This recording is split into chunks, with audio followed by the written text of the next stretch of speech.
কেমন আছো? ভালো। জিজ্ঞেস করবে না আমি কেমন আছি? ইচ্ছা নেই, আগ্রহ নেই। অনেক বদলে গেছো তুমি ফাহমের।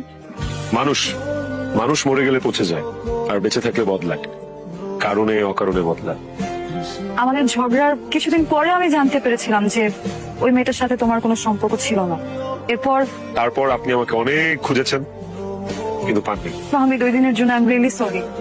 আমি না রাগের মাথায় কি কি বলে ফেলেছিলাম আমি নিজেও জানি না, কিন্তু আমি এখনো তোমাকে ভালোবাসি ফাহমিদ।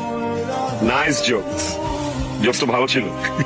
একদিন পর বুক ফেটে হাসি আসতেছে।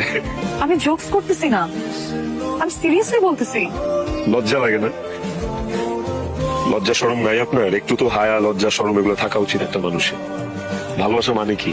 ভালোবাসা মানে বোঝেন? ভালোবাসা মানে হচ্ছে making commitments, fulfilling those commitments. একজন আরেকজনের উপর দায়বদ্ধতা, সবসময় ভালোবাসা মানুষের ভালো চাওয়া, সুখ দুঃখ ভাগাভাগি করে নেয়। আরে কি বলি, এইসব ছিটে ফোটাও তো আপনার মধ্যে নাই, ছিলও না।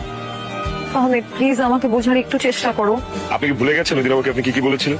অনেক কথা বলেছি, স্পেশালি ওই কথাটা, স্ট্যাটাস, ভালোবাসার স্ট্যাটাস দেখে, তাই না? এরকমই তো একটা কথা ছিল।